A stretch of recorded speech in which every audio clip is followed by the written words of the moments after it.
Alhamdulillahi ala ihsanih wa syukru lahu ala taufiqihi wa amtinanih wa asyhadu an la ilaha illallah wahdahu la syarika lahu ta'ziman li sya'nih wa asyhadu anna Muhammadan abduhu wa rasuluhu dahira ridwanih. Allahumma salli alaihi wa ala alihi wa ashabihi wa ikhwani. Hadirin dan hadirat yang dirahmati oleh Allah Subhanahu wa taala. Alhamdulillah, puji dan syukur kita panjatkan kepada Allah Subhanahu wa taala yang masih terus memberikan kita karunia dan kenikmatan sehingga pada malam hari ini kita masih bisa berkumpul dalam rangka untuk mempelajari hadis-hadis Nabi, yaitu dari kitab Sahih Al-Bukhari. Salawat dan salam semoga tercurahkan kepada junjungan kita Nabi Muhammad SAW dan juga kepada keluarganya serta seluruh sahabat beliau tanpa terkecuali. Kita melanjutkan bahasan kita dari Kitabul Iman. Kita sudah selesai dari bab pertama, sekarang kita masuk pada bab yang kedua. Kata Imam Al-Bukhari rahimahullah, du'aukum yaitu imanukum. Kemudian beliau berkata hadis nomor 8, qala haddatsana Ubaidullah bin Musa qala akhbarana Hanzalah bin Abi Sufyan an Ikrimah bin Khalid an Ibni Umar radhiyallahu anhuma. Qala Rasulullah sallallahu alaihi wasallam, dari Ibnu Umar beliau berkata Rasulullah SAW bersabda, buniyal Islamu ala khamsin. Islam dibangun di atas 5 perkara. Syahadati alla ilaha illallah wa anna Muhammadar Rasulullah. Yang pertama, bersaksi bahwasanya tidak ada sembahan yang berhak disembah kecuali Allah dan bahwasanya Muhammad adalah Rasulullah. Yang kedua, wa iqamis shalah, mendirikan salat. Yang ketiga, wa itaiz zakat, membayar zakat. Yang keempat, wal haji, menunaikan haji. Yang kelima, wa shaumi ramadhana. Baik, pertama Al-Imam Al-Bukhari membawakan dalil dari perkataan Ibnu Abbas. Ibnu Abbas menafsirkan surat Al-Furqan ayat 77. Qul ma ya'ba'u bikum rabbi laula du'aukum faqad kadzdzabtum. Kata Allah Subhanahu wa taala, katakanlah bahwasanya Rabb kalian tidak mempedulikan kalian kalau bukan karena doa kalian. Jadi Rabb kalian tidak akan mempedulikan kalian kalau bukan karena doa kalian. Doa kalian ini ditafsirkan oleh Ibnu Abbas dengan imanukum. Dan ahli tafsir memiliki 2 pendapat tentang tafsiran doa hukum. Allah tidak mempedulikan kalian, Rabb kalian tidak mempedulikan kalian kalau bukan karena doa kalian. Nah, doa kalian ini ada 2 kemungkinan.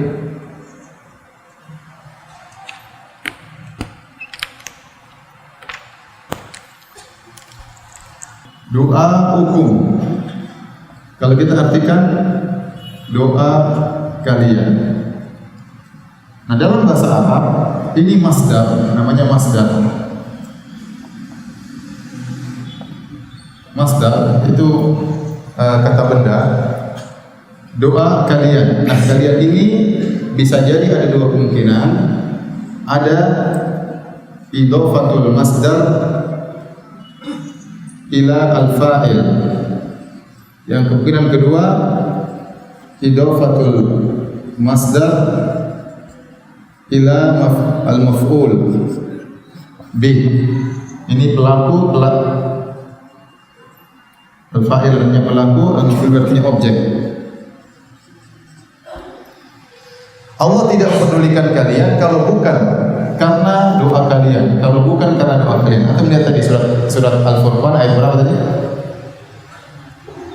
Ayat 77 ya. Doa kalian bisa artinya, kalian ini bisa artinya pelaku, kalian bisa artinya objek.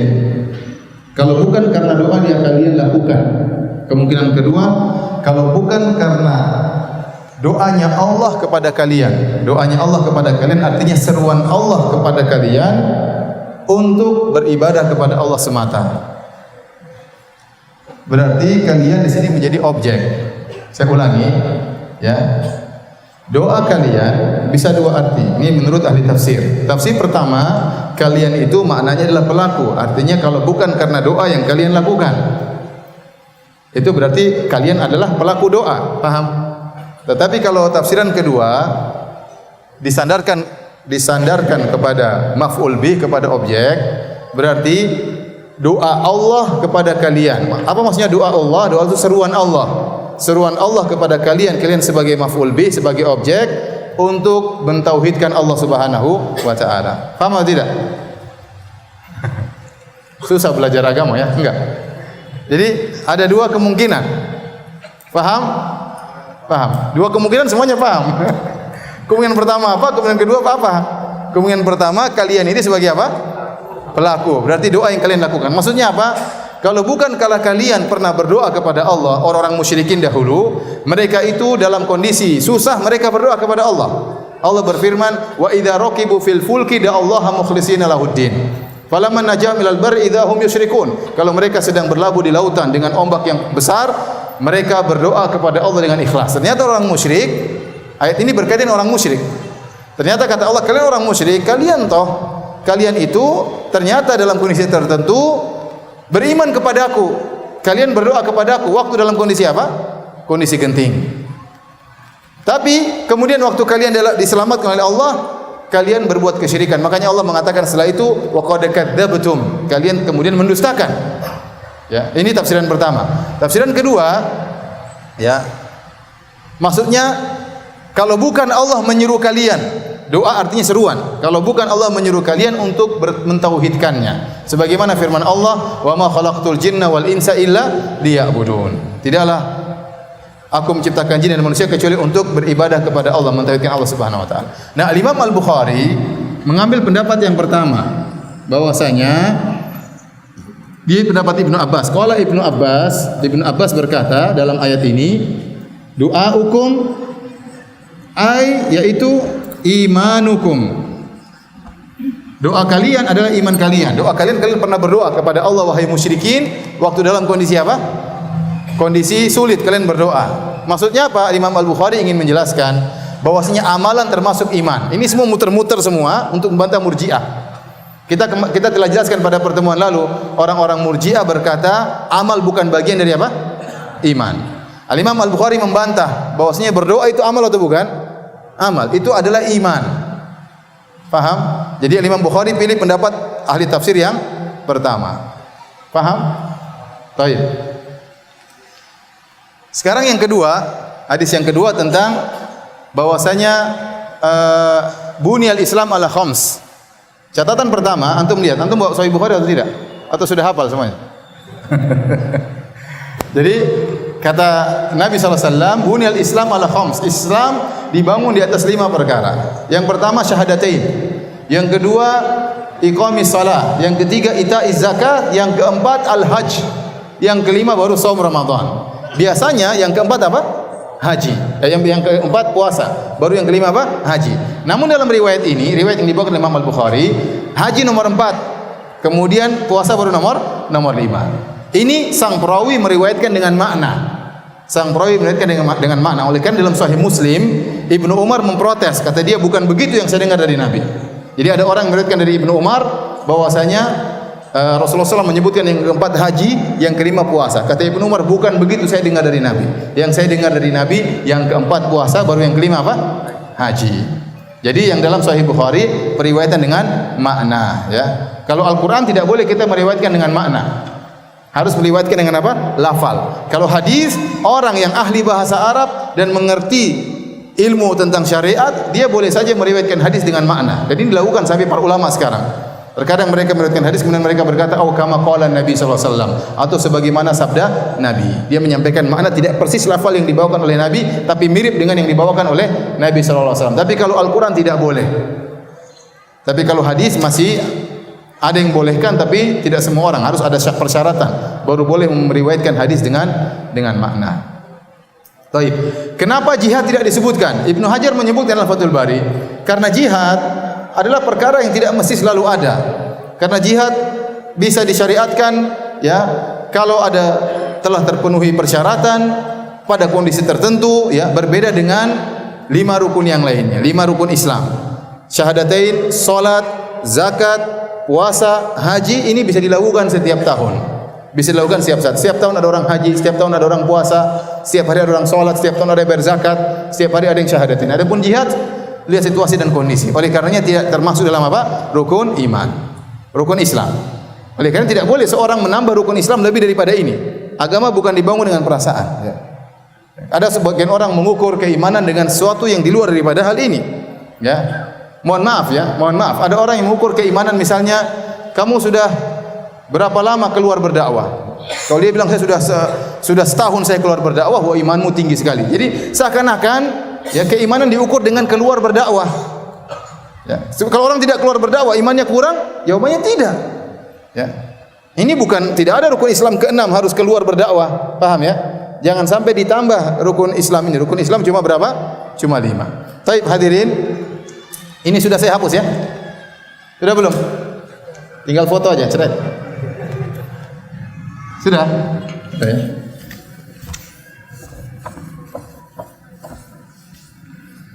Secara logika namanya, jadi kata Nabi, bunyal Islam ala khams. Jadi Nabi mengibaratkan Islam dengan rumah. Rumah itu dibangun di atas 5 tiang pondasi. 5 tiang pondasi. Jadi seakan-akan ada 5 tiang. 1, 2, 3, 4, 5. Maka dibangunlah Islam di atas 5 tiang ini. Seakan-akan rumah yang dibangun di atas 5 tiang ini. Nah, sebagian ulama yang berpendapat kalau satu tiang jatuh harusnya rumah itu tersebut jatuh. Namun dibantah oleh para ulama yang lain, tidak mesti demikian. Ada tiang yang paling utama, yaitu tiang ya kalau kita bangun kemah ya, intinya ada tiang yang paling tinggi. Tiang itu jangan sampai apa? Rubuh. Kata para ulama, inilah tiang disebut dengan syahadatain. Kalau ini rubuh rumahnya hancur semua. Paham? Tapi kalau ini rubuh masih ada yang lainnya. Kalau ini rubuh, tiangnya rumahnya masih apa? Masih tegak. Tapi kalau 5-5-nya rubuh, berarti sudah hilang rumah tersebut. Paham? Para ulama sepakat, kalau tiang utama syahadatain ini hilang, maka rumah runtuh. Ini sepakat ulama. Sepakat ulama. Kalau syahadatain hilang, seorang terjerumus dalam kekufuran, terjerumus dalam kesyirikan, ya, maka rumahnya hancur, Islamnya hilang. Nah, bagaimana dengan yang sisa 4-nya? Salat, zakat, puasa, haji. Ada khilaf yang sangat kuat di kalangan para ulama bagi orang yang meninggalkan salat. Apakah kalau dia meninggalkan salat maka dia jadi kafir sehingga rumah Islamnya hancur secara total? Ada khilaf yang kuat di kalangan para ulama. Anehnya kalau saya perhatikan masalah ini, ada 2 pendapat. Secara umum, satu pendapat mengatakan mayoritas ulama berkata bahwasanya meninggalkan salat tidak menjadikan seorang kafir. Pendapat yang kedua mengatakan mayoritas ulama mengatakan meninggalkan salat kafir. Dua-duanya mengaku mayoritas. Dua-duanya mengaku apa? Mayoritas. Kalau kita teliti wallahu alam bisawab, kalau kita kembali kepada pendapat para salaf ulama terdahulu, mayoritas ulama salaf berpendapat meninggalkan salat secara mutlak, secara total orang itu bukan orang Islam, maka rumahnya hancur, rumah Islamnya. Ini pendapat yang dirojikan oleh Syekh Ibnu Utsaimin rahimahullahu taala. Dan ini pendapat riwayat dari Al-Imam Ahmad rahimahullahu taala. Barang siapa meninggalkan salat secara mutlak, dia tidak salat Jumat, tidak salat 5 waktu, tidak salat Id, itu bukan orang Islam. Itu bukan orang Islam. Namun pendapat yang lain, pendapat jumhur ulama secara mazhab Syafi'i, mazhab Maliki, mazhab Hanafi berpendapat meninggalkan salat meskipun tidak salat sama sekali. Selama masih meyakini salat itu wajib, maka dia tidak kafir, tapi terjerumus dalam kufur kecil, sangat berbahaya, lebih bahaya daripada zina, lebih bahaya daripada riba. Tetapi dia belum sampai jatuh pada kekufuran. Jadi saya ulangi, kalau meninggalkan syahadatain sepakat atau tidak? Sepakat. Kalau meninggalkan salat khilafnya kuat. Ulama salaf dahulu kebanyakannya mereka mengatakan meninggalkan salat kafir. Namun ulama mutaakhirin belakangan berpendapat kebanyakan mereka meninggalkan salat tidak kafir selama meyakini salat itu masih wajib. Tapi kalau seorang meninggalkan salat dengan meyakini salat tidak wajib, maka itu kafir, itu bukan orang Islam. Ya, seperti meyakini saya sudah mencapai derajat wali atau saya ini sudah mencapai derajat ma'rifat, maka saya boleh tidak salat. Ini orang kafir dengan kesepakatan para ulama. Ya, Nabi saja salat sampai kakinya bengkak. Mana yang lebih ma'rifat, ente atau Nabi sallallahu alaihi wasallam? Jawabannya Nabi lebih ma'rifat, ya. Baik.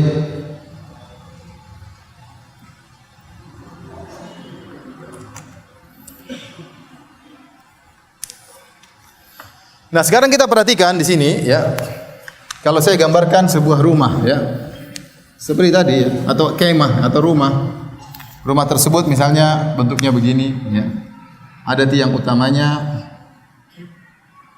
Nanti ada tiang yang lain ya. Nah, ini adalah rukun Islam, tidak boleh hilang ya. Tadi kalau hilang ini maka sepakat para ulama rumah tersebut runtuh. Kalau hilang salat juga khilaf yang kuat. Nah, sisa-sisanya adalah penyempurna dari rumah ini. Selain daripada rukun Islam, maka itu adalah penyempurna dari rumah Islam tersebut. Semakin Anda banyak melakukan amal soleh, maka rumah Anda semakin sempurna. Rumah Anda semakin sempurna. Paham? Beda orang bertemu dengan Allah, dia melaksanakan seluruh rukun Islam. Dia sudah salat, dia sudah puasa, dia sudah haji. Ya, dia sudah syahadatain. Beda dengan orang yang ketemu dengan Allah, dia belum haji misalnya. Beda, tentu kualitas rumahnya apa? Berbeda. Kalau dia sudah haji, pondasi rumahnya lebih kuat. Belum lagi kalau dia tempel dengan sedekah, dengan salat sunnah, dengan macam-macamnya, maka rumahnya semakin indah. Sehingga waktu dia bertemu dengan Allah, rumah Islamnya semakin apa? Semakin indah. Oleh karenanya Allah Subhanahu wa taala ya, menurut Imam Al-Bukhari, Islam itu sama dengan iman. Islam sama dengan iman. Nah, Islam dan iman diberi permisalan oleh Allah Subhanahu wa taala dalam surat Ibrahim seperti pohon korma. Jadi Allah Subhanahu wa taala dari surat yang saya baca dalam surat Maghrib, alam tara kaifa daraballahu mathalan kalimatan thayyibatan ka syajaratin thayyibatin asluha tsabit wa far'uha fis sama' tu'ti ukulaha kullahinin bi idzni rabbiha. Ya, tidakkah kau lihat bagaimana Allah memberi perumpamaan tentang kalimat yang baik, yaitu kalimat Islam, kalimat iman. Allah umpamakan seperti sebuah pohon yang pokoknya menjulang, pokoknya kokoh, akarnya kokoh dan cabang-cabangnya menjulang ke atas. Oleh karenanya iman itu seperti pohon. Kalau pokoknya akarnya dicabut, maka pohon tersebut apa? Tumbang. Hilanglah keimanannya sama sekali. Itulah syahadatain. Itulah la ilaha illallah. Tapi kalau ranting-rantingnya, dahan-dahannya dipotong, pohon tersebut masih utuh atau tidak? Sudah tidak utuh, sudah berubah, sudah berkurang, sudah tidak indah lagi. Tetapi pohonnya masih ada. Demikianlah seperti keimanan. Keimanan demikian pula. Kalau seorang melakukan kemaksiatan, mungkin berzina, mungkin riba, maka pohonnya semakin gundul. Tetapi akarnya masih ada. Selama akarnya masih ada, masih dinamakan pohon, tapi pohon yang kurang. Sama seperti orang meyakini la ilaha illallah, dia meyakini Muhammad Rasulullah, namun dia melakukan maksiat. Dia pelit, dia mungkin tidak puasa, mungkin dia tidak haji, padahal dia punya uang banyak. Maka orang ini kita katakan imannya kurang, sebagaimana pohon yang gundul. Dalam hadis pun demikian, Rasulullah SAW menyamakan seorang mukmin, seorang muslim dengan pohon korma. Kata Nabi SAW, inna minasyajari lama barakatuhu ka barakatil muslim. Hadithuni ma hiya. Kata Nabi SAW kepada para sahabat, sungguhnya ada sebuah pohon yang perumpamaannya seperti pohon korma, mirip dengan seorang muslim. Kabarkanlah kepadaku pohon apakah itu. Maka ternyata kata Nabi SAW, pohon tersebut adalah pohon apa? Pohon korma. Jadi masalah iman dan masalah Islam ibarat seperti masalah rumah atau masalah pohon. Rumah tersebut semakin ditempeli dinding-dindingnya semakin sempurna, semakin dipasang ubinnya semakin indah. Maka seorang berusaha bertemu dengan Allah dengan memperindah rumahnya, memperkokoh rumah keimanannya. Sama pohon juga perlu disiram, pohon perlu tumbuh. Semakin dia banyak beramal soleh, maka cabangnya semakin menjulang ke atas. Semakin dia bermaksiat, maka ingat rantingnya semakin berjatuhan. Semakin dia bermaksiat, ya, rantingnya berjatuhan. Dia tidak menjaga pandangannya, dia tidak menjaga pendengarannya, dia tidak menjaga lisannya, maka pohonnya semakin berguguran. Memang dia tidak kafir karena pohonnya masih ada, tapi pohon tersebut pohon yang gundul. Semakin dia melakukan kemaksiatan, semakin terkikis, lama-lama bisa mati pohon tersebut. Ini berbahaya. Ya, ini semua dibawakan oleh Imam Al-Bukhari untuk membantah orang-orang Murji'ah yang mengatakan iman itu satu kesatuan. Kalau hilang sebagian, hilang seluruhnya. Sebagaimana kita jelaskan pada pertemuan yang lalu. Sebagaimana pendapat juga orang-orang Khawarij. Orang-orang Khawarij, Mu'tazilah dan Murji'ah sepakat. Mereka mengatakan iman itu satu kesatuan. Kalau hilang sebagian, hilang seluruhnya. Kita ahlu sunnah tidak demikian. Kita bilang iman itu seperti pohon. Kalau hilang sebagian, selama bukan akarnya, pohonnya masih kokoh. Meskipun pohon tersebut pohon yang gundul atau runtuh ranting-rantingnya. Paham atau tidak? Benar paham? Insya Allah ya. Baik, kita lanjutkan bab yang ketiga, bab umurul iman.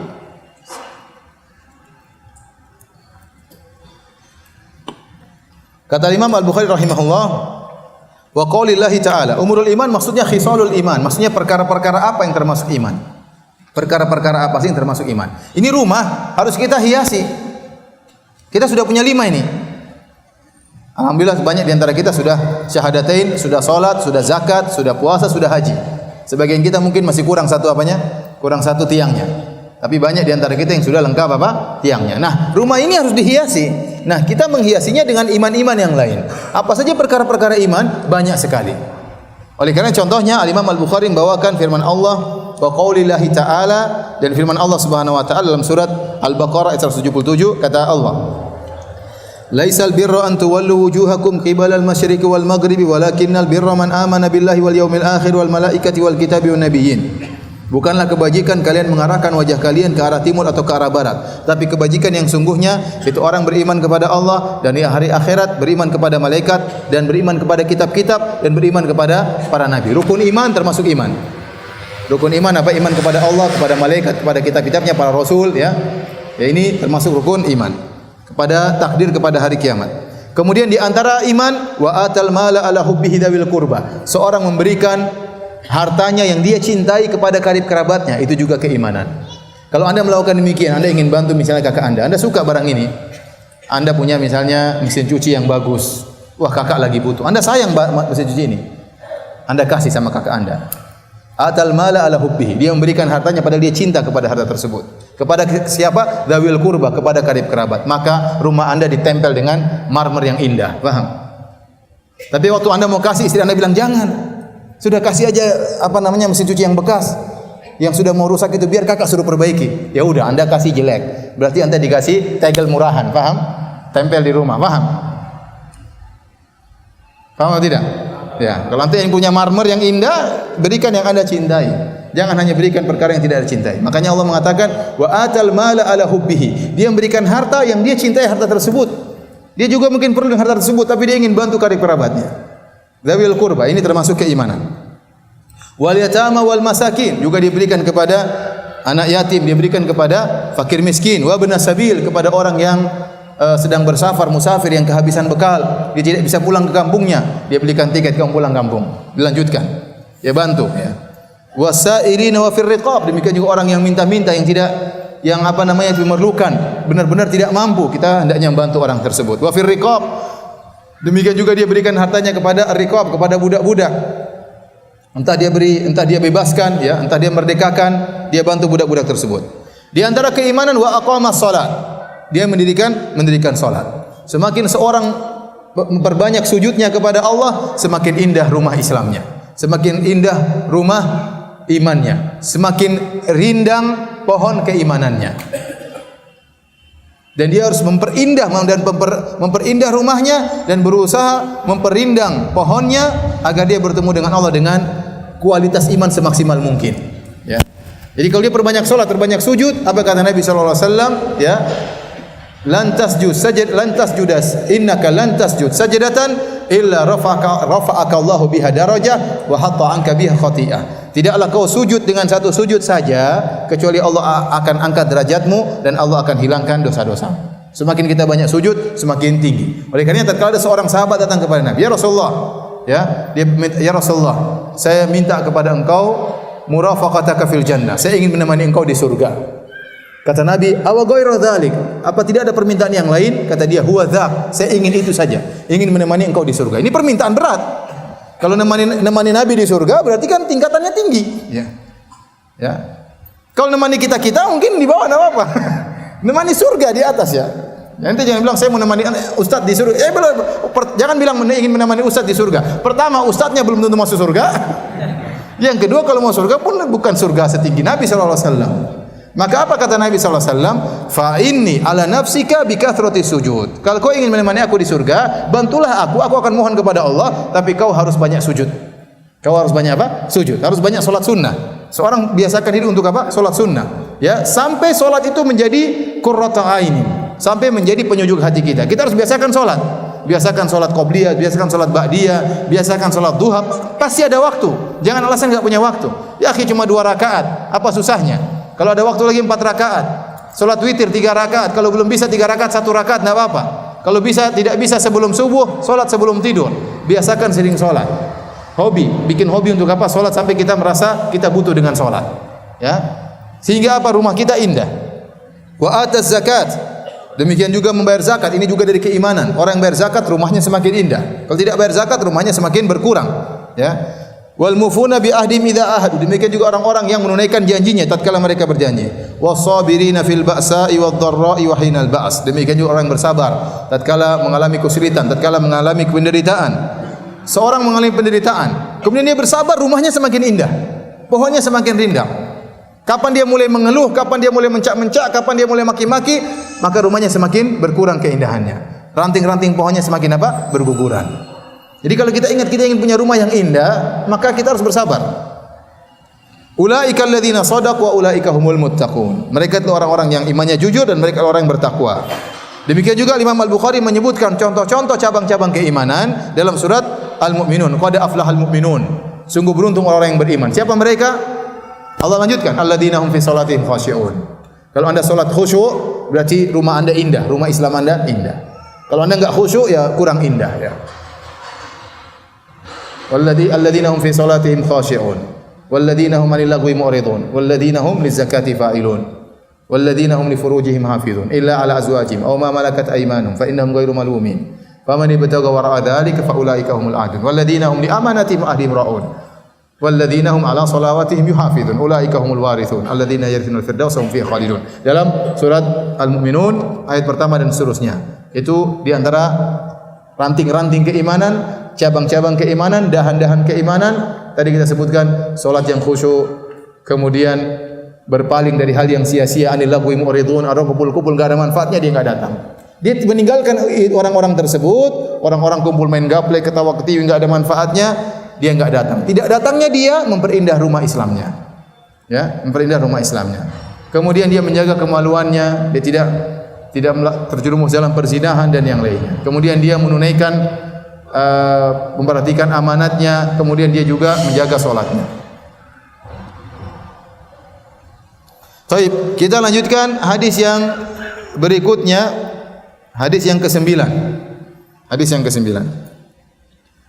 Al-Imam Al-Bukhari berkata, qala haddatsana Abdullah bin Muhammad. Qala haddatsana Abu Amir Al-Aqadi.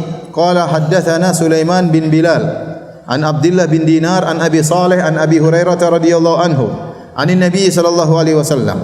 Hadis ini dari hadis Abu Hurairah dari Nabi sallallahu alaihi wasallam. Rasulullah sallallahu bersabda, "Al-imanu bid'un wa sittuna syu'bah wal haya'u syu'batun minal iman." Sungguhnya iman itu ada 60 sekian cabang atau 70 sekian cabang, dan rasa malu adalah bagian daripada keimanan. Kata Nabi SAW, ini sudah pernah saya sampaikan pada pertemuan lalu, al-iman bid'un wa sittuna syu'bah.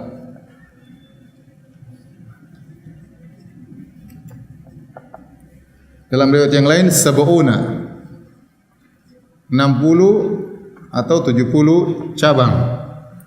Ya, kemudian dalam riwayat yang lain a'laha kalimat apa? La ilaha illallah. Wa adnaha imatatul adha anit tariq wal haya'u syu'batun min syu'abul iman. Kata Nabi, iman itu 60 sekian cabang. Dalam riwayat yang lain atau 70 sekian cabang. Yang paling tinggi kalimat la ilaha illallah. Yang paling rendah menghilangkan kotoran dari jalan, menghilangkan gangguan dari jalan. Dan rasa malu merupakan cabang dari cabang keimanan. Rasa malu merupakan cabang dari cabang keimanan. Nah, Rasulullah SAW tatkala mengatakan iman ada 70 sekian atau 60 sekian. Apa maksudnya? Ada dua pendapat di kalangan para ulama. Apa maksudnya 60 sekian, 70 sekian? Ada yang mengatakan maksudnya banyak sekali. Rasulullah SAW tidak memaksudkan 70 sekian, tetapi 70 itu adalah ungkapan untuk menunjukkan jumlah yang banyak. 70 itu merupakan ungkapan yang menunjukkan jumlah yang banyak. Oleh karena dalam Al-Quran Allah mengatakan, istaghfir lahum aw la tastaghfir lahum in tastaghfir lahum 70 marratan fala yaghfirallahu lahum. Kata Allah, kau mohonkan ampun wahai Muhammad bagi orang-orang munafik atau kau tidak mohonkan ampun sama saja. Kalau kau mohonkan ampun bagi mereka 70 kali, Allah tidak akan ampuni mereka. Ya, Allah tidak akan ampuni mereka. Jadi waktu ada orang munafik meninggal, Rasulullah SAW ingin doakan supaya diampuni. Ada ayat ini menegur, ya. Ayat ini mengatakan in tastaghfir lahum 70 marratan, kalau engkau mohonkan ampunan bagi mereka 70 kali, Allah tidak akan ampuni. 70 kali maksudnya apa? Meskipun kau ampunkan sebanyak-banyaknya. 1000 kali orang munafik tidak akan diampuni oleh Allah. Jadi angka 70, ya. Ini ada dua pendapat di kalangan para ulama. Ada yang mengatakan 70 itu maksudnya apa? Maksudnya banyak. Banyak sekali. Dan bukan berarti 70. Karena orang Arab mengungkapkan 70 itu maksudnya banyak. Seperti Rasulullah SAW beristighfar sehari 70 kali. Maksudnya banyak. Bukan berarti 70. Dalam riwayat yang lain 100 kali. Jadi mereka sering mengungkapkan 70 itu artinya banyak. Pendapat yang kedua, 70 sekian itu benar-benar 70 sekian. Bukan maksudnya banyak, tapi iman memang 70 sekian. Dan ini pendapat jumhur ulama. Makanya banyak ulama yang berusaha mengumpulkan 70 sekian iman itu maksudnya apa saja. Makalah tersebutlah seorang ulama besar di mazhab Syafi'i namanya Abu Abdullah Al-Halimi. Al-Halimi menulis buku, ya, judulnya tentang Syu'abul Iman, ya, tentang Syu'abul Iman. Judul bukunya saya lupa, ya. Judulnya Al-Minhaj. Al-Minhaj. Dia punya buku namanya Al-Minhaj, dicetak, ya, fi Syu'abul Iman. Ini dia berusaha mengumpulkan 70 sekian, 79 atau iman pertama 1, 2, 3, 4, 5 sampai 79. Kenapa? Agar orang dengan dalilnya, agar orang berusaha memperhatikan agar rumahnya semakin indah, dia kerjain seluruhnya itu 79. Semakin banyak dia kerjakan, semakin indah rumahnya, semakin rindang pohonnya. Demikian juga Al-Baihaqi. Al-Baihaqi juga ulama Syafi'iyah punya buku ringkasan dari Al-Minhaj, judulnya Al-Jami' li Syu'abil Iman. Ini juga membahas sekitar 70 sekian juga cabang-cabang keimanan. Kemudian juga Al-Lalikai juga ulama Syafi'iyah punya buku judulnya Syarah Usul I'tiqad Ahli Sunnah. Dia juga menyebutkan tentang cabang-cabang keimanan. Dia juga kumpulkan sekitar 70-an juga. 1, 2, 3, 4, 5, 6, 7 sampai 70. Ya, karena kata Nabi, iman itu 70 sekian. Bid'un ini sekian maksudnya apa? 3 sampai 9. 70 sekian. Ada yang 79, ada yang 76, ya. Di antara ulama yang lain, contohnya yang mengumpulkan Ibnu Hibban. Ibnu Hibban dia menjelaskan bagaimana cara dia mengumpulkan 70 sekian iman. Dia pergi ke ayat-ayat Al-Qur'an. Dia cari semua amalan yang Allah namakan iman. Dia kumpulkan dari seluruh ayat Al-Qur'an, dari 6.000 ayat lebih, dia cari mana amalan yang Allah namakan iman. Setelah dia kumpulkan ternyata enggak sampai 70. Kemudian dia pergi ke hadis-hadis, dia pelajari hadis-hadis Nabi. Dia cari seluruh amalan yang Rasulullah SAW namakan iman. Ternyata dia kumpulkan enggak sampai 70 juga. Tapi kalau dia gabungkan lebih dari 70. Maka kemudian dia periksa lagi, yang berulang dia bersihkan, ternyata dia dapati 79. Paham? Metodenya begitu. Ulangi, metodenya dia cari amal-amal banyak, tapi ada amal yang dinamakan dengan iman oleh Allah dan ada amal yang dinamakan oleh Nabi dengan iman. Nah, itu dikumpulkan, ternyata jumlahnya 79. Demikian juga ini juga yang ditempuh oleh Ibnu Hajar. Ibnu Hajar Al-Asqalani dalam Fathul Bari juga menyebutkan, antum misalnya Fathul Bari 70 sekian dia sebutkan 1 2 3 4 5 6 7 sampai 79. Jadi iman itu bercabang-cabang. Yang paling tinggi la ilaha illallah, yang paling rendah apa? Menghilangkan kotoran atau gangguan dari jalan. Nah, pertanyaan berikutnya, Rasulullah SAW mengatakan, perhatikan ya, iman 70 sekian cabang, yang paling tinggi la ilaha illallah, yang paling rendah menghilangkan gangguan dari jalan, dan rasa malu bagian daripada keimanan. Taib. Kenapa Rasulullah SAW mengkhususkan penyebutan rasa malu bagian dari keimanan? Karena rasa malu ini adalah sifat yang mulia. Kalau seorang mengarahkannya kepada perkara yang syar'i, maka dia akan banyak melakukan cabang-cabang keimanan yang lainnya. Kenapa seorang malu dipermalukan di dunia dan juga malu dipermalukan di akhirat? Kalau dia ingin bermaksiat, aduh nanti Allah permalukan saya di akhirat, enggak jadi. Dia ingin bermaksiat, dia malu kepada para malaikat misalnya. Ya, dia malu, jangan sampai dibongkar aibnya oleh Allah Subhanahu wa taala. Dengan rasa malu seperti ini, maka dia akhirnya bisa melakukan cabang-cabang keimanan yang lainnya. Makanya Rasulullah SAW mengkhususkan penyebutan rasa malu. Ada seorang, Rasulullah SAW melihat seorang dinasihati oleh saudaranya, kamu jangan malu-malu, kamu jangan malu-malu. Rasulullah SAW bilang, jangan, biarin dia malu, kenapa enggak malu-malu? Ya. Kemudian kata Rasulullah SAW, al-haya la ya'ti illa bi khair. Rasa malu tidak mendatangkan kecuali apa? Kecuali kebaikan. Maka seorang memiliki rasa malu itu baik ya. Tapi jangan malu-malu kucing ya. Adapun kalau malu akhirnya tidak mau bertanya, akhirnya tersesat, itu namanya malu yang tidak syar'i. Malu yang tidak syar'i. Tapi rasa malu yang benar yang kita arahkan kepada kebaikan, maka orang tersebut akan mudah melakukan amalan-amalan kebajikan yang lainnya, tidak berani melakukan kemaksiatan. Kenapa? Dia punya rasa malu kepada Allah Subhanahu wa taala. Taib, kita lanjutkan hadis berikutnya. Bab yang keempat. Hadis yang ke-10 berkata Imam Al-Bukhari, qala haddatsana Adam ibnu Abi Iyas. Telah menyampaikan kepada kami Adam ibnu Abi Iyas. Qala haddatsana Syu'bah. Adam ibnu Abi Iyas berkata telah menyampaikan kepada kami Syu'bah. An Abdullah bin Abi Safar wa Ismail an Sya'bi, dari Sya'bi. An Abdullah bin Amr radhiyallahu anhuma, dari sahabat Abdullah bin Amr radhiyallahu anhuma. Ani Nabi sallallahu alaihi wasallam qaal, dari Nabi sallallahu alaihi wasallam bersabda, al-muslimu man salimal muslimuna min lisanihi wa yadihi, wal muhajir man hajara ma nahallahu anhu. Ini sudah ya? Sudah belum? Sudah belum? Tinggal di-share nanti ya. Foto yang bagus ya. Insyaallah mudah-mudahan pertemuan lagi ya. Alhamdulillah kajian kita sudah ditranskrip. Sampai 3 pertemuan sudah ditranskrip seluruhnya ya. Tinggal pertemuan keempat sedang diperbaiki. Kalau sudah berarti satu bab selesai. Bab apa? Badi'il Wahyi.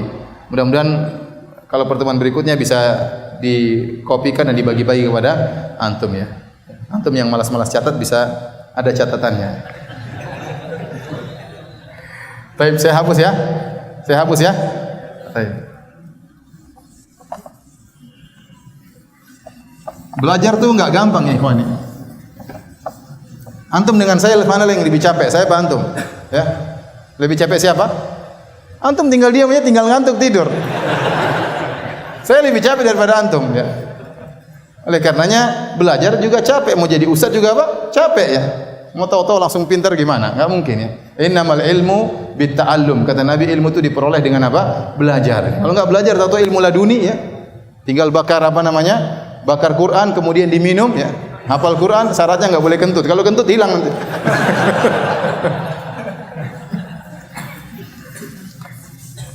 Jangan dengar orang sufi dibilang tinggal ini langsung simsalabim jadi orang alim. Enggak ada. Ilmu belajar. Para sahabat dulu belajar. Ya, Umar belajar, Abu Bakar belajar, Abu Hurairah belajar sampai kelaparan, sampai pingsan karena kelaparan. Antum belajar ngantuk-ngantuk dapat bagi-bagi buku nanti. Baik. Jadi hadis ke-10 dari siapa? Abdullah bin Amr bin As, kata Nabi sallallahu alaihi wasallam, al-muslim man salimal muslimuna min apa? Lisanihi wa yadihi. Wal muhajir man hajar apa? Ma nahallahu anhu. Kata Nabi, seorang muslim, maksudnya muslim yang sejati. Oh, sudah, kita salat dulu, nanti lanjutkan habis ini. Bismillahirrahmanirrahim. Assalamualaikum warahmatullahi wabarakatuh. Alhamdulillah, salatu wassalamu ala Rasulillah wa ala alihi wasahbihi wa ala. Ikhwani fillah wa akhwati fiddin, azani Allah wa yakum. Kita lanjutkan pengajian kita. Kita sampai pada hadis yang ke-10.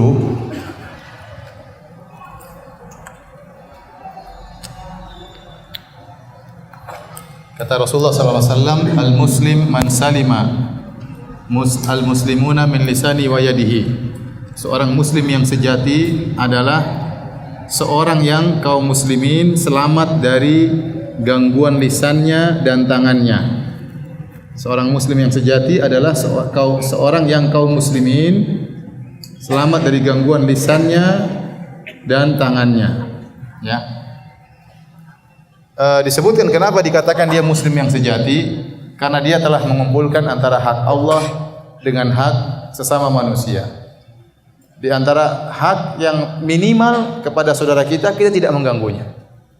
Ya, kita tidak mengganggunya. Mungkin kita tidak membantunya, mungkin dia tidak beri sumbangsih kepadanya. Minimal jangan ganggu dia. Itu hak yang paling ringan. Kalau ternyata hak paling ringan ini kita lewatkan, kita ganggu dia, kita bukan muslim yang sejati. Kita bukan muslim yang sejati. Ya. Baik. Al-muslimun di sini masuk juga adalah al-muslimat, sama. Seorang muslim atau wanita muslimah yang sejati adalah yang selamat kaum muslimin ataupun kaum muslimat selamat dari gangguan lisannya dan gangguan apa? Gangguan tangannya. Ustaz, ini katanya muslimin. Kalau begitu, ganggu orang kafir gimana, Ustaz? Paham? Karena Rasulullah SAW bilang seorang muslim ya adalah yang kaum muslimin terganggu dari lisannya dan tangannya. Kalau gitu ganggu orang kafir masalah atau tidak? Hah? Masalah atau tidak? Masalah ya. Namun kata para ulama, dalam ada istilah apa namanya? Al-lafzu idza kharaja makhrajal ghalib laisa lahu mafhum.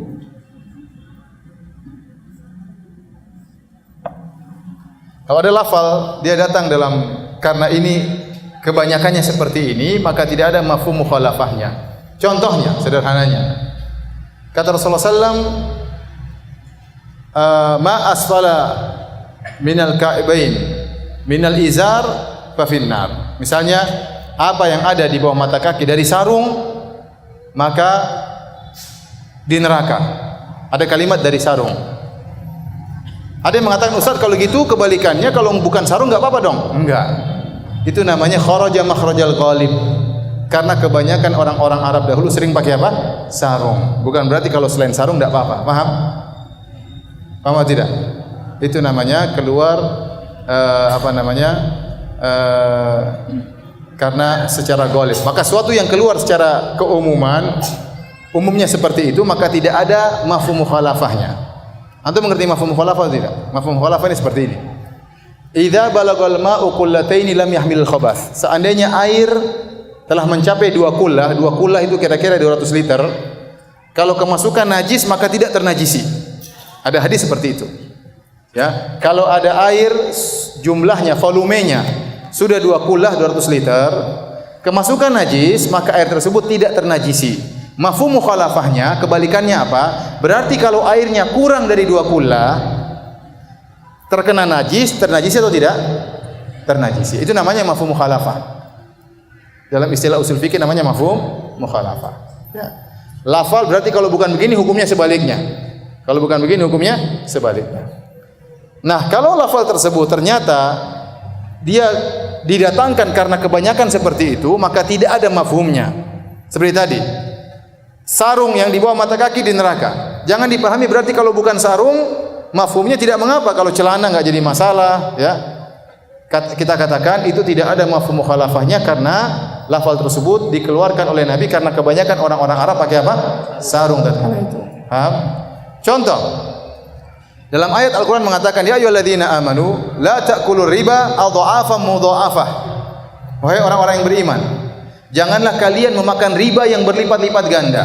Ada sebagian orang salah paham, Ustaz, berarti kalau riba tidak berlipat ganda tidak mengapa.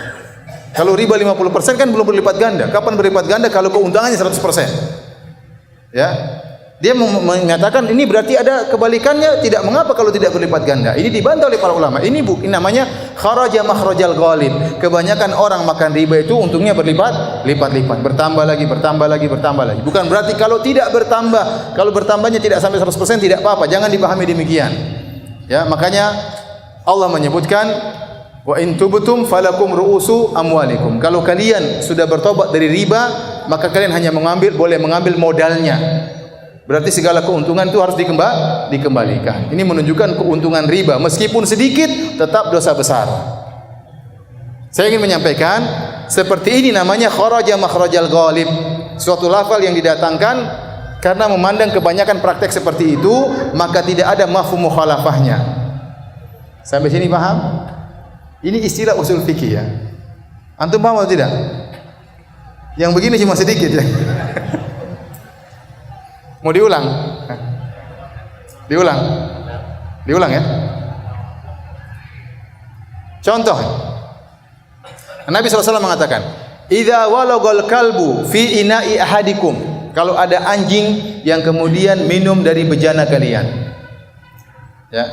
Sekarang bejana ini ada mafhum mukhalafahnya enggak? Ustaz, bagaimana kalau bukan bejana?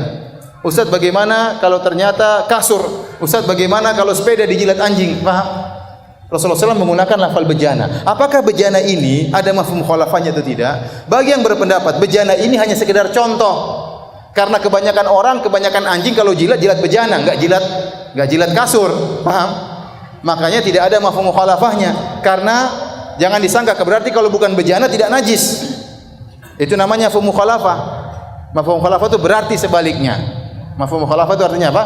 Berarti kalau sebaliknya, kalau bukan bejana berarti tidak najis. Kita katakan ini tidak ada mafhum mukhalafahnya. Kenapa? Karena Rasulullah SAW sedang berbicara tentang kenyataan yang ada. Kebanyakannya anjing itu kalau jilat kemana? Ke bejana. Bukan berarti kalau bukan yang dijilati bukan bejana berarti enggak najis. Bukan berarti demikian. Paham? Sama seperti kita kembali kepada sini. Ini panjang lebar kembalinya ke sini. Kata Nabi, seorang muslim yang sejati adalah yang kaum muslimin dan kaum muslimat selamat dari gangguannya. Kalau kita pakai mafhum mukhalafah, berarti ustaz kalau orang kafir enggak apa-apa kita ganggu. Oh, enggak boleh juga. Namun kebanyakannya kaum muslimin itu berinteraksi dengan kaum muslimin yang lainnya. Makanya ditekankan kaum muslimin. Bukan berarti ganggu orang kafir boleh. Tetap juga mengganggu orang kafir tetap tidak boleh. Paham? Karena ini kharaja makhrajal ghalib.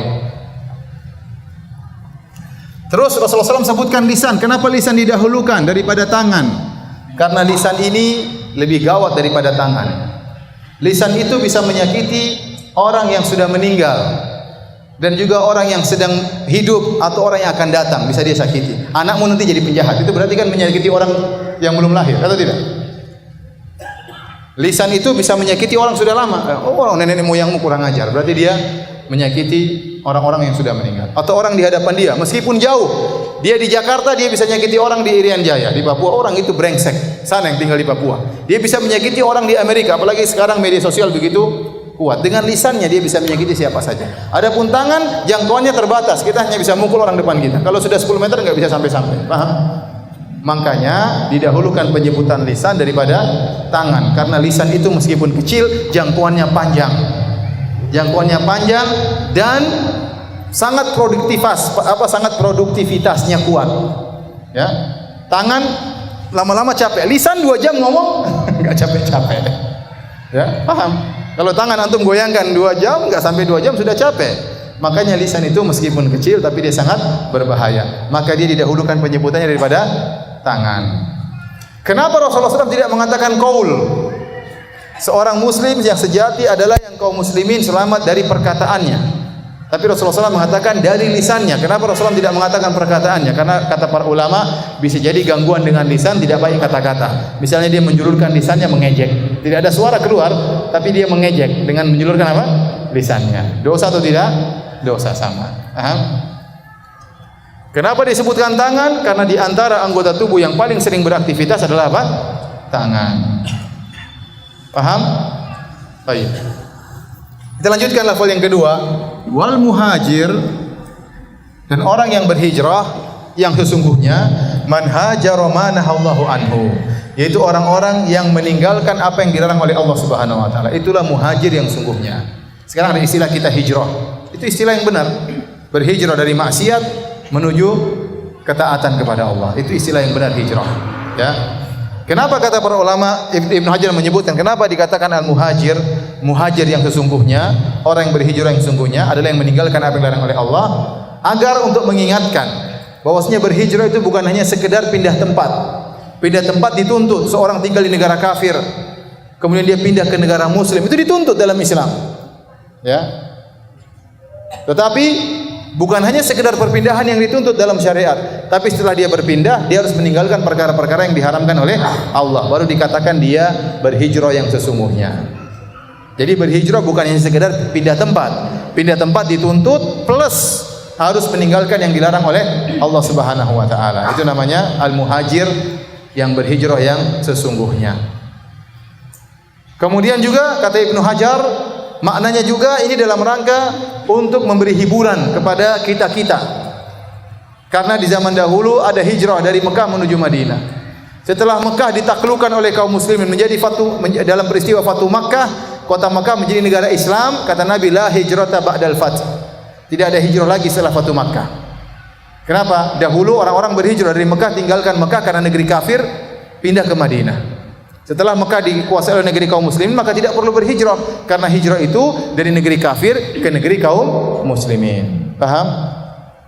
Saya ingatkan, banyak orang di tanah air kita yang punya pemahaman takfiri. Mereka menganggap negara Indonesia bukan negara Islam, bukan negara kaum muslimin. Kita bilang ya udah hijrah aja. Paham? Kalau bilang ini bukan negara Islam, ya berhijrah. Kenapa tinggal di negara kafir? Hijrah saja. Ya. Kalau memang ini bukan negara Islam, hijrah. Ngapain tinggal di sini? Paham? Oleh kita katakan negara Indonesia negara Islam, kaum muslimin banyak, syiar-syiar Islam ada, salat mudah, ente puasa enggak pernah dilarang, haji juga difasilitasi, pernikahan boleh dengan pernikahan Islam dengan segalanya. Namun memang negara kita tidak maksimal dalam menjalankan syariat Islam. Sebagian dikerjakan, sebagian ditinggalkan. Tapi yang berkaitan dengan rukun-rukun Islam dikerjakan. Ya, seperti berkaitan haji, masalah lebaran, masalah puasa, kita dengan ajaran apa? Syariat Islam. Ya. Taib, ini makna daripada hadis ini. Lanjut atau sudah? Terakhir ya, satu hadis lagi biar kita selesaikan. Hadis yang ke-11 dari Abu Musa, qala Al-Bukhari berkata, qala haddatsana Sa'id bin Yahya bin Sa'id Al-Qurashi. Qala haddatsana Abi, qala haddatsana Abu Burdah bin Ibnu Abdullah, Abu Burdah bin Abdullah bin Abi Burdah an Abi Burdah an Abi Musa Al-Asy'ari radhiyallahu taala anhu. Dari Abu Musa Al-Asy'ari, qala beliau berkata, qalu ya Rasulullah ayul islami afdal. Mereka berkata, ya Rasulullah, Islam apa yang paling afdal? Nabi berkata, man salimal muslimuna min lisanihi wa yadihi. Sama jawabannya adalah seorang yang kaum muslimin selamat dari gangguan lisannya dan selamat dari gangguan tangannya. Baik, kita lanjutkan hadis yang ke-12 ya, karena maknanya juga mirip ya. Di sini yang ingin diambil oleh Imam Al-Bukhari pendalilan, tatkala Nabi ditanya, Islam apa yang paling afdal? Dikatakan yaitu seorang muslim yang selamat darinya, dia tidak mengganggu kaum muslimin yang lain, tidak mengganggu dengan tangannya, tidak mengganggu lisannya. Ini menunjukkan Islam bertingkat-tingkat. Karena Rasulullah SAW ditanya Islam apa yang paling afdal. Menunjukkan Islam bertingkat-tingkat, menunjukkan iman bertingkat-tingkat. Menunjukkan pohon itu juga bermacam-macam.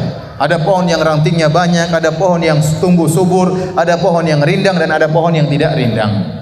Ini dalam rangka membantah orang-orang Murji'ah yang mengatakan iman itu satu model, tidak bertingkat-tingkat. Iman kita sama dengan imannya Jibril. Itu perkataan orang-orang Murji'ah. Karena mereka menganggap iman itu satu kesatuan, tidak ada tingkatan-tingkatannya. Adapun Ahlus Sunnah wal Jamaah meyakini bahwasanya al-iman yazid wa yanqus. Iman itu naik dan apa? Turun.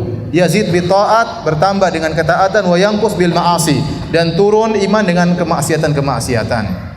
Nah, ternyata dalam Islam pun ada amalan yang afdal. Mana orang Islam yang paling afdal? Yang begini-begini kata Nabi. Berarti orang Islam bertingkat-tingkat. Saya ulangi lagi, sebagaimana pohon keimanan juga beraneka ragam, bertingkat-tingkat. Ini semua dibawakan oleh Imam Bukhari dalam rangka membantah orang-orang Murji'ah. Hadis yang terakhir, Al-Imam Al-Bukhari berkata, hadis nomor 12, qala haddatsana Amr bin Khalid, qala haddatsana Laits an Yazid an Abil Khair an Abdullah bin Amr radhiyallahu anhuma. Anna rajulan sa'ala Nabi sallallahu alaihi wasallam ayul islami khair. Ada seorang laki bertanya kepada Nabi sallallahu alaihi wasallam, Islam apa yang terbaik? Kata Nabi sallallahu alaihi wasallam, tut'imut ta'ama wa taqra'us salam ala man arafta wa man lam ta'rif. Yaitu engkau memberikan makan kepada orang-orang yang memerlukan dan engkau mengucapkan salam pada orang yang kau kenal dan kepada orang yang tidak kau kenal. Dan ini adalah perangai yang terbaik. Jadi dua perangai ini ya berkaitan dengan sama dengan hadis sebelumnya. Karena kalau ada orang yang suka memberi makan kepada fakir miskin, berarti dia tidak mengganggu orang lain dengan tangannya. Tidak mungkin diganggu orang lain, sedangkan dia membantu orang lain. Jadi memberi makan kepada fakir miskin berarti sama dengan tidak mengganggu orang lain dengan tangannya. Mengucapkan salam kepada orang lain berarti tidak mengganggu orang lain dengan apa? Lisannya. Paham maknanya? Mirip-mirip. Ya, seakan-akan Nabi mengatakan konsekuensi dari kau tidak mengganggu orang lain dengan tanganmu, harusnya kau bantu orang tersebut. Konsekuensi dari kau tidak mengganggu orang lain dengan lisannya berarti kau beri salam kepada orang tersebut. Justru kau berbuat baik dengan lisan. Ya. Kenapa Rasulullah SAW menekankan ini adalah Islam yang baik? Karena terutama di zaman dahulu Islam sangat butuh dengan ini. Masalah ekonomi perlu dikuatkan, kemudian persatuan di antara kaum muslim perlu dikuatkan. Dengan menebarkan salam akan timbul saling mencintai di antara kaum muslimin. Dan Nabi SAW mengatakan, engkau mengucap salam ala man arafta wa man lam ta'rif, kepada orang yang kau kenal dan orang yang kau tidak kenal. Ya ikhwan, antum kalau beri salam kepada seorang muslim, siapapun antum ketemu muslim salami. Ustaz, kalau saya ragu dia muslim atau kafir, selama engkau ragu dia muslim atau kafir dan kau berada tinggal di negeri kaum muslimin, anggap saja orang Islam. Beda kalau kau ragunya di Australia. Kalau kau ragunya di Jakarta, dan Jakarta kebanyakan orang Islam, maka anggap saja dia orang Islam. Ternyata dia orang kafir, ya enggak jadi masalah. Tapi kita kembali kepada hukum asal. Kalau hukum asal kita tinggal di negeri kaum muslimin, maka orang pada asalnya orang muslim ya. Kecuali kalau dia orang orang kafir, kelihatan zahirnya kafir, maka tidak kita salami, karena Rasulullah SAW melarang mengucapkan salam kepada orang, mendahului salam kepada orang kafir ya. Dan ingat, memberi salam kepada orang yang kita kenal dan kepada yang tidak kita kenal. Karena di antara tanda-tanda hari kiamat, kata Nabi sallallahu alaihi wasallam, inna baina yaday sa'ah taslimal khassah. Di antara tanda-tanda hari kiamat hanya mengucapkan salam kepada orang yang kita kenal. Siapa pelaku tanda-tanda hari kiamat tersebut? Ya kita-kita ini. Kita ini hanya memberi salam kepada orang yang kita kenal. Itu kurang bagus. Ibnu Umar radhiyallahu anhu dalam riwayat, dia pergi ke pasar hanya untuk beri salam. Tidak nawar barang, cuma assalamualaikum, assalamualaikum, assalamualaikum, assalamualaikum, assalamualaikum. Karena dia tahu Rasulullah SAW suruh menyebarkan salam. Kalau antum sekarang ngerjain seperti Ibnu Umar, antum mungkin dianggap orang stres. Tidak. Benar, antum assalamualaikum, assalamualaikum. Kenapa orang ini? Assalamualaikum, salam jawab. Rasulullah suruh sebarin Salam. Tapi dahulu para salaf mereka mengerjakan. Ibnu Umar sengaja pergi ke pasar sampai dia ajak teman, "Ayo ikut saya." Kata temannya, "Ngapain ikut kamu? Kamu ke sana enggak nawar barang, tidak tawar menawar, tidak beli barang." "Ya, saya cuma mau salam aja," kata Ibnu Umar. Sehingga dia beri salam kepada orang-orang yang dia temui. Kenapa? Karena kalau kita memberi salam bahkan kepada orang yang tidak kita kenal, berarti kita memang menjalankan sunnah Nabi. Kita sedang melaksanakan syiar, menebarkan salam. Tapi kalau kita beri salam hanya kepada orang kita kenal, ya memang karena kita kenal dia maka kita beri salam. Ya. Jadi di antara sunnah memberi salam kepada orang yang kita kenal dan orang yang tidak kita kenal. Demikianlah para hadirin dan hadirat yang dirahmati Allah Subhanahu wa taala, ya. Kajian kita, dan ini ada hadiah dari salah seorang peserta, ya. Yang bisa jawab akan dikasih hadiah, ya. Ada 3 hadiah, Masya Allah. Yang pertama ada Adabul Mufrad, yang kedua buku saya, yang ketiga tafsir Al-Quran surat Al-Fatihah, ya, Al-Baqarah dan Al-Imran karangan Syekh bin Shalih Al-Utsaimin. Yang bisa jawab saya kasih hadiah. Pertanyaan pertama,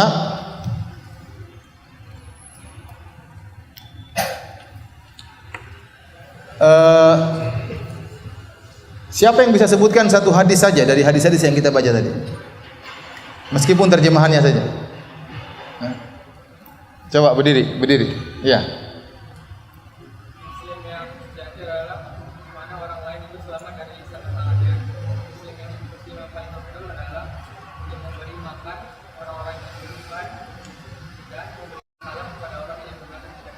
Masya Allah, silakan sini.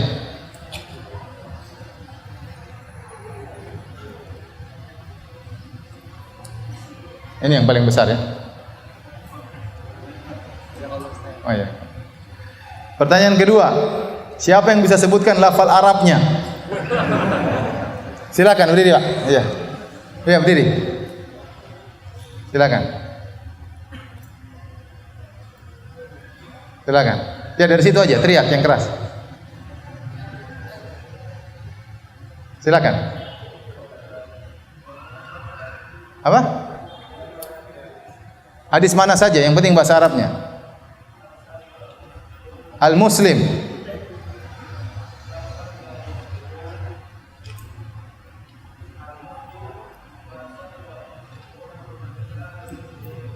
Masya Allah. Al-Muslimu man salimal muslimuna min lisanihi wa yadihi. Wal muhajir. Masya Allah. Al-muhajir man hajara ma nahallahu anhu. Masya Allah. Silakan sini. Kasihan terlalu jauh. Tolong di over. Ya. Coba sebutkan 2 ulama yang menulis tentang atau meneliti tentang cabang-cabang keimanan. 2 ulama saja. Ya silakan. Masya Allah. Al-Halimi dan Al-Baiki. Masya Allah. Jazakallah khair.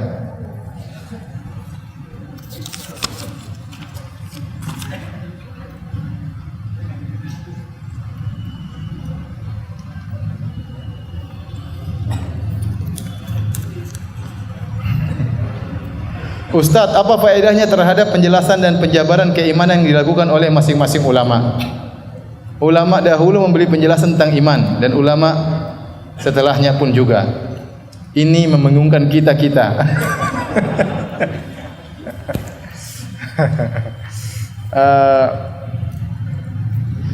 Apa namanya? Kalau tidak paham ya sudah di skip aja ya, tidak apa-apa. Tugas saya menyampaikan hadis-hadis Nabi dan harus ada yang paham. Syubhat akan datang terus. Tukang takfir akan ada terus. Orang-orang murji akan ada terus. Tidak semua harus paham. Saya hanya menyampaikan ilmu seperti ini dan alhamdulillah kalau ada 10% paham alhamdulillah. 90% tidak paham enggak apa-apa. Tapi kalau paham paling tidak dia tahu, oh Murji'ah sesat, Khawarij sesat. Kenapa sesatnya saya enggak tahu. Pernah Ustaz Firanda jelaskan tapi saya enggak paham. Ulama bikin saya bingung. Tidak apa-apa, memang ini pembahasan bukan bahasan orang awam, saya katakan. Pengajian kita ini pengajian berat. Terus terang ya, pengajian seperti ini pengajian berat. Ya. Dan maksud saya memang bukan apa-apa, tapi langka juga dijelaskan di pengajian-pengajian seperti ini, langka juga ya. Tapi saya nekat untuk menjelaskan karena memang ini perlu dijelaskan. Ya, kalau paham 10% tidak apa-apa. Tapi kalau semuanya nggak paham, berarti saya bermasalah ya. Saya bermasalah. Tapi insya Allah saya katakan tadi, insya Allah di kemudian hari sudah ditranskrip ceramah saya ini. Nanti kita akan buat semacam bundelan ya. Nanti dibagi-bagikan ya. Dibagi-bagikan kalau ada yang kasih dana. Kalau nggak ada ya bayar ya. Bayar apa ongkos fotokopinya aja ya. Kita tidak jual beli ya. Jadi insya Allah jadi antum bisa baca lagi. Yang kemarin saya jelaskan bisa dibaca lagi. Ya, karena kalau dibaca di murajaahi, insya Allah lebih paham.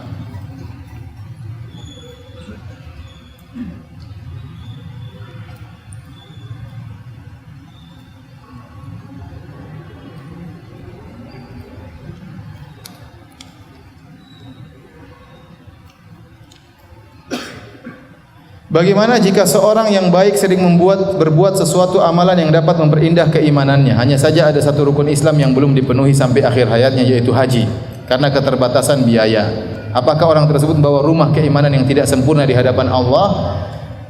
Seandainya dia tidak mampu untuk berhaji, dan haji itu hanya diwajibkan bagi yang mampu. Kata Allah, walillahi 'alan nasi hajjul baiti man istata'a ilaihi sabila. Wajib untuk berhaji bagi yang mampu. Yang mampu itu maksudnya apa?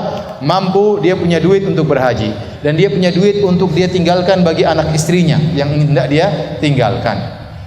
Jika dia punya kemampuan dan badannya sehat, maka dia hendaknya berhaji.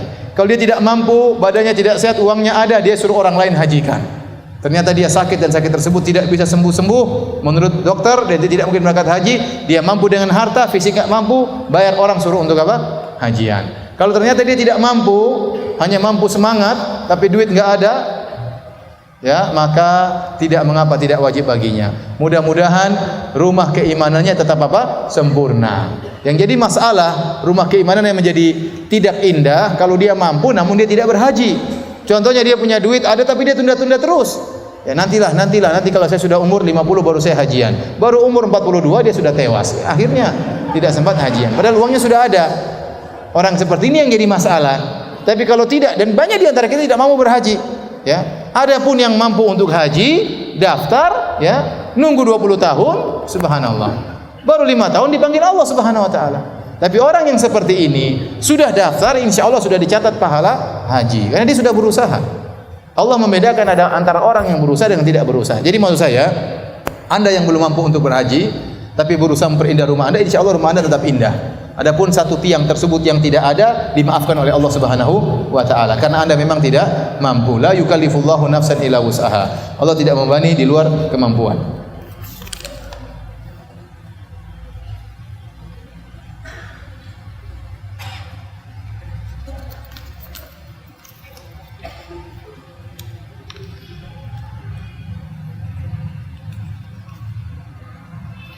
Apakah umrah pertama itu wajib atau langsung haji? Masalah umrah wajib atau tidak ada khilaf di kalangan para ulama. Sebagian ulama mengatakan yang wajib cuma haji. Makanya yang rukun Islam cuma apa? Cuma haji. Sebagian ulama mengatakan umrah juga wajib bagi yang mampu, namun derajatnya tidak seperti haji. Ya, banyak perkara-perkara yang wajib yang bukan rukun Islam. Banyak atau tidak? Banyak perkara-perkara wajib yang bukan rukun Islam. Di antaranya umrah. Dan pendapat ini lebih hati-hati. Kalau seorang punya harta, sebaiknya langsung dia daftar haji. Sebaiknya langsung dia daftar haji. Nanti kalau dia sudah haji, dalam hajinya dia akan umroh juga. Karena kebanyakan orang Indonesia hajinya haji tamattu. Haji tamattu artinya menggabungkan antara umroh dan haji dalam satu safar. Ya, jadi mau saya kalau punya uang langsung aja daftar haji. Ya, karena terkadang kalau dia punya uang kemudian daftar umroh nanti tidak mampu untuk apa? Berhaji. Tapi kalau uangnya banyak, ya udah umroh dulu baru nanti haji. Kalau uangnya banyak. Tapi kalau uangnya pas-pasan, mending langsung daftar haji.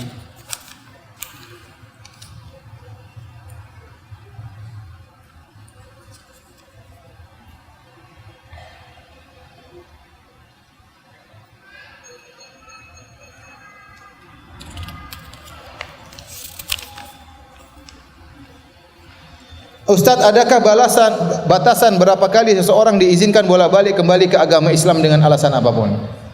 Innal ladzina amanu tsumma kafaru tsumma amanu tsumma kafaru tsumma zdadu kufran. Kata Allah, sesungguhnya orang yang beriman kemudian kafir, kemudian beriman, kemudian kafir, kemudian bertambah kekufurannya dan meninggal dalam kondisi apa? Kufur. Setahu saya tidak ada batasan, ya. Tapi Allah Maha tahu hati seorang. Islam, kemudian kafir lagi. Kemudian Islam lagi. Kemudian kafir lagi, kemudian Islam lagi, kemudian kafir 10 kali. Ya. Terakhir yang ke-10 dia Islam, kemudian dia kuat Islamnya, tidak jadi masalah. Tidak jadi masalah, tidak ada batasannya. Tapi ini menunjukkan dia imannya enggak kuat. Ya. Islam, kafir lagi, Islam, kafir lagi, Islam, kafir lagi, kemudian mati dalam kondisi kafir, ya sudah selamat tinggal. Ya. Jadi jangan kita mengatakan ente sudah pernah murtad, sekarang masuk Islam, murtad lagi Islam ini enggak diterima. Jangan kita mengatakan demikian. Ya. Sebenarnya dalam hukum Islam kalau ada orang murtad maka dibunuh. Kata Nabi SAW, man baddala dinahu faqtuluh. Barang siapa yang merubah agamanya maka bunuhlah, kata Nabi SAW. Namun tatkala tidak ada syariat Islam, ya maka dia bisa bertobat kepada Allah Subhanahu wa taala. Bisa bertobat. Jangan kita bilang kamu tidak bisa masuk Islam lagi, sudah terlambat, tidak bisa. Jangan, dia ini enggak jadi masuk Islam dia.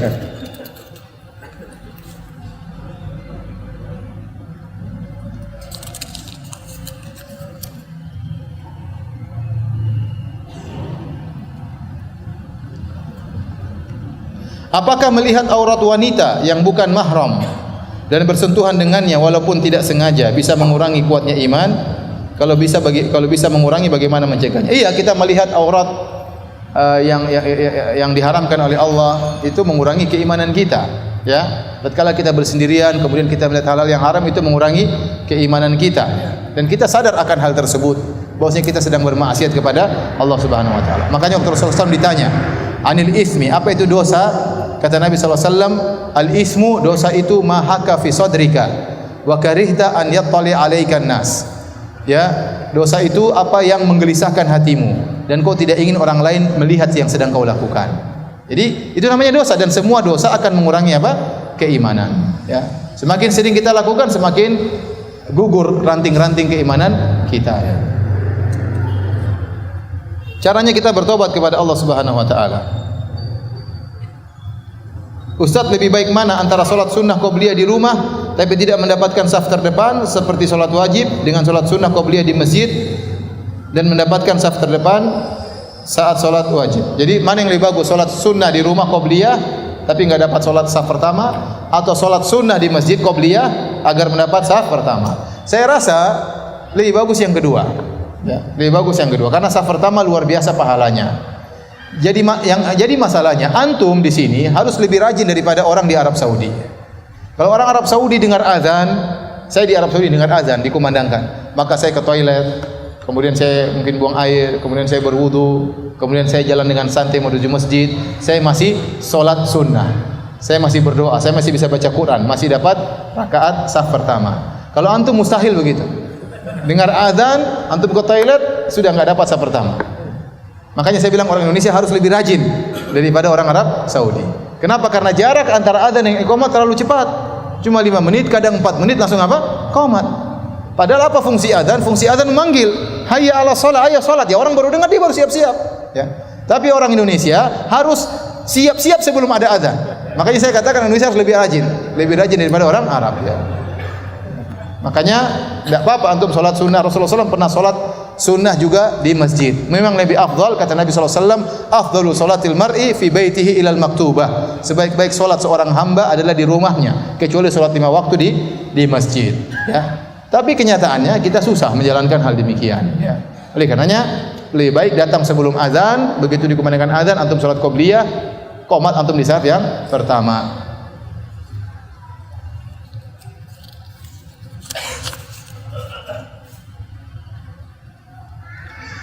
Baik, demikian saja para hadirin dan hadirat yang dirahmati Allah Subhanahu wa taala kajian kita, ya. Mudah-mudahan kita bisa lanjutkan di kesempatan yang lain. Kita tutup kafaratul majlis. Subhanakallah bihamdik asyhadu an la ilaha illa anta astaghfiruka wa atubu ilaik. Assalamualaikum warahmatullahi wabarakatuh.